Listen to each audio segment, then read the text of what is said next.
नमस्कार, मैं हूं ब्रिज द्विवेदी। कमोडिटीज़ के इस खास शो मेटल मीटर में आप सभी का स्वागत है। आज के सेशन की बात की जाए तो कॉपर में ऊपरी स्तरों से प्रॉफिट बुकिंग देखने को मिल रही है। 1242 का कॉपर का भाव चल रहा है। एल्युमिनियम देखें उसमें भी डिप आया है, 311 का भाव चल रहा है। जिंक में भी प्रॉफिट बुकिंग देखने को मिल रही है, 325 के करीब जिंक ट्रेड कर रहा है। निकल और लेड में भी वही लेवल्स नज़र आ रहे हैं, आप स्क्रीन पर देख सकते हैं। ओवरऑल देखा जाए तो ऊपरी स्तरों से बेस मेटल्स में प्रॉफिट बुकिंग देखने को मिल रही है। क्या इस डिप में ट्रेडर्स खरीद सकते हैं? इन्वेस्टर्स क्या स्ट्रैटेजी बनाए कॉपर, जिंक, लेड, एल्युमिनियम में, तमाम मेटल्स में? इस पर बातचीत करने के लिए हमारे साथ जुड़ रहे खास मेहमान इंटेलिसिस वेंचर्स के founder and CEO Amit Suresh Jain ji. Amit sir, स्वागत है आपका द बोनस में। Thank you so much sir. Good afternoon to everyone. Good afternoon sir. Copper से शुरुआत करेंगे। 1242 का भाव चल रहा है। प्रॉफिट बुकिंग के चलते प्राइजेस थोड़े से और डिप हुए हैं। क्या यहाँ पर बाइंग अपॉर्चुनिटी नजर आ रही है या प्राइजेस में और गिरावट देखने को मिल सकती कॉपर में? ब्रिज जी, थोड़ा सा पास्ट को रिवाइंड करना चाहूंगा। आपके साथ ही शो हुआ था मेरा, जब मैंने 1414 तक के टारगेट बताए थे एक बार आपको, जब आपने मुझसे 2026 के प्रोस्पेक्ट पूछे थे। जी।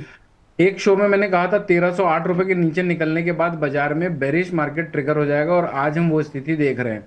तो जो कोई भी आंकड़ों के जादू को समझता है या फिर फॉलो करता है, तो मुझे ऐसा लगता है कि वो राइट टाइम पर राइट स्टॉप लॉस और मिनिमम लॉस के साथ वो एग्जिट प्लान करने के लिए कामयाब होता है। तो आप लोग आंकड़ों को जरूर महत्व दीजिए।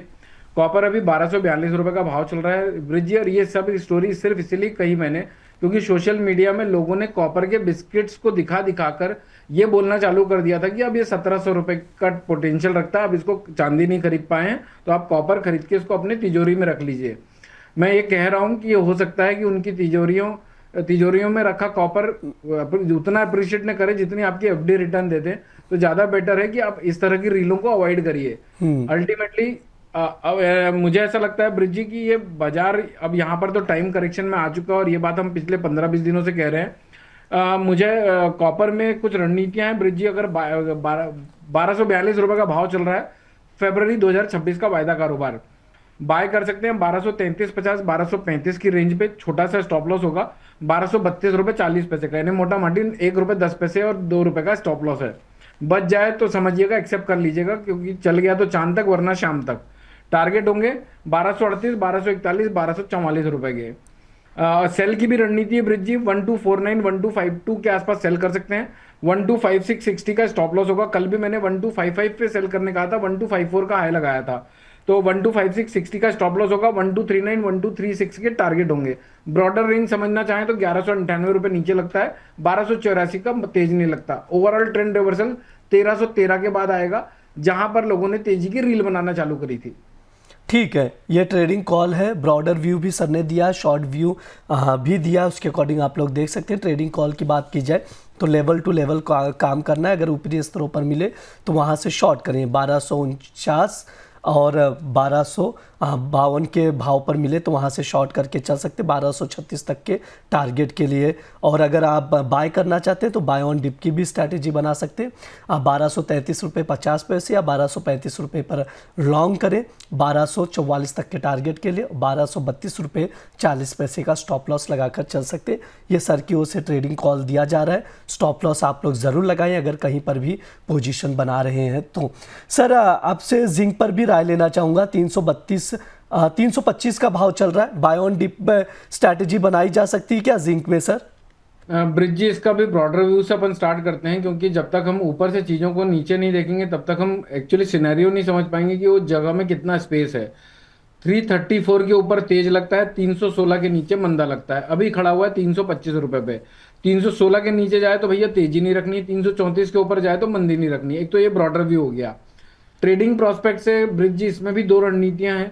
321 रुपये 50 पैसे 322 रुपए के आसपास मिले तो 320 रुपये 90 पैसे के स्टॉप लॉस से बाय किया जा सकता है। 323.50, 24.50 और 25.50 के टारगेट होंगे। सेल की रणनीति है 327.50, 328 के आसपास सेल करना है। 328.55 का एक छोटा सा स्टॉप लॉस है। टारगेट 325.50, 24.50, 23.50। फॉल्स ब्रेकआउट पूरे मार्केट में आने की उम्मीद बनी हुई है, यानी अचानक से तेजी पे क्लोज होगा, मंदा खुल जाएगा, मंदे पे क्लोज होगा, तेज खुल जाएगा। ऐसे टाइम पर ओवरनाइट पोजीशन मिनिमम रखिए, प्रॉफिट बुक करते चलिए। ठीक है, ये सर की राय है, उसके अकॉर्डिंग आप लोग देख सकते हैं। लेवल्स टू लेवल्स यहाँ पर भी काम करने की सलाह दी जा रही है। ऊपरी स्तरों से बेचना है 327.50 या 328 के लेवल पर मिले तो शॉर्ट करें। 323.50 तक के टारगेट के लिए 328.55 का स्टॉप लॉस लगाएं। अगर बाय की बात की जाए तो उसका भी ट्रेडिंग कॉल है। मैं चाहूँगा स्क्रीन पर बाय कॉल शो कर दिया जाए, यानी बाय ऑन डिप की स्ट्रैटेजी बनाकर आप लोग चल सकते हैं। स्क्रीन पर है ट्रेडिंग कॉल, नोट डाउन करके चलिए। 321.50 या 322 रुपये पर अगर मिले जिंक तो वहाँ से लॉन्ग करें। 325.50 तक के टारगेट के लिए 320.90 का स्टॉप लॉस लगाकर जिंक में चल सकते हैं। अब एल्युमिनियम पर भी बातचीत कर लेते हैं। सर 311.50 का भाव चल रहा है। प्रॉफिट बुकिंग के चलते प्राइजेस थोड़े से डिप हुए हैं। सर एल्युमिनियम को लेकर आपके क्या व्यू हैं? एल्युमिनियम में फ्रेश तेजी ब्रिज 315.80 के बाद ट्रिगर हो सकती है, लेकिन संभावना कम लगती है। हो सकता है आने वाले टाइम पर हम 305 रुपए तक एल्युमिनियम को गिरता हुआ देखें। तो 305 306 के आसपास एक रुपए 1.5 रुपए के स्टॉप लॉस से वहां से बाइंग प्लान कर सकते हैं। 309 और 311 के टारगेट के लिए 314 रुपए और 15 रुपए के बीच में मिले तो 16 रुपए के ऊपर के स्टॉप लॉस से सेल प्लान कर सकते हैं। शॉर्टर टर्म की बात करूं तो 306 रुपए और 314 रुपए के बीच का बाजार लग रहा है। ठीक है, ये राय निकल कर आ रही है एल्युमिनियम को लेकर सर की। सर निकल और लेड पर भी आपसे व्यू जानेंगे। 1542 का निकल का भाव चल रहा है, लेड का 190 के करीब है। सर क्या राय रहेगी दोनों को लेकर?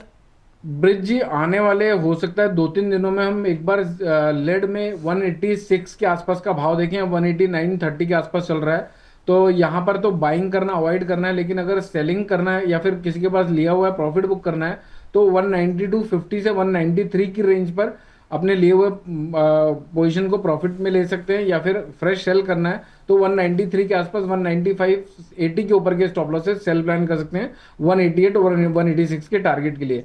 तो 185 का मंदा नहीं लगता और 196 का तेज नहीं लगता। ठीक है, ये राय है लेड को लेकर सर की। उसके अकॉर्डिंग आप लोग स्ट्रैटेजी बनाकर चल सकते हैं। ये ओवरऑल तमाम बेस मेटल्स पर सर ने राय दी है, उसके अकॉर्डिंग जो भी ट्रेडर्स है, इन्वेस्टर्स है, देखकर चल सकते हैं। सर समय भी हो चुका है, डिस्क्लेमर चाहेंगे आपके ओर से? ब्रिज जी पर्सनल पोजीशन मेरी कहीं पर कुछ भी नहीं है। बाकी हमने अपने क्लाइंटों के साथ same views, same trading call, same psychology share करी हुई हो सकती है। आप जो भी ट्रेड प्लान करते हैं मेक श्योर कि आप उतनी रिस्क लेने के लिए रेडी हैं और अपने फाइनेंशियल एडवाइजर से संपर्क करने के बाद ही कोई कंक्लूजन पे जाते हैं। मेक श्योर कि वो financial advisor at least SEBI registered research analyst हो। बाजार रेंज बाउंड बहुत पैसा बनाने में मदद करता है, तो आप इसका लुफ्त उठाइए, लेवल टू लेवल काम करिए, कम क्वांटिटी के साथ प्रॉफिट बुकिंग करते रहिए। जी सर, बिल्कुल। बहुत बहुत शुक्रिया सर आज की चर्चा में जुड़ने के लिए। Thank you so much sir. ये हमारा मेटल मीटर शो है। इस दौरान तमाम बेस मेटल्स पर राय ली जाती है, फंडामेंटल्स बताए जाते हैं, कुछ ट्रेडिंग कॉल्स दिए जाते हैं जिन पर आप लोग नज़र बनाकर चल सकते हैं। फिलहाल के लिए इस शो में इतना ही। आप लोग बने रहिए द बोनस के साथ। धन्यवाद।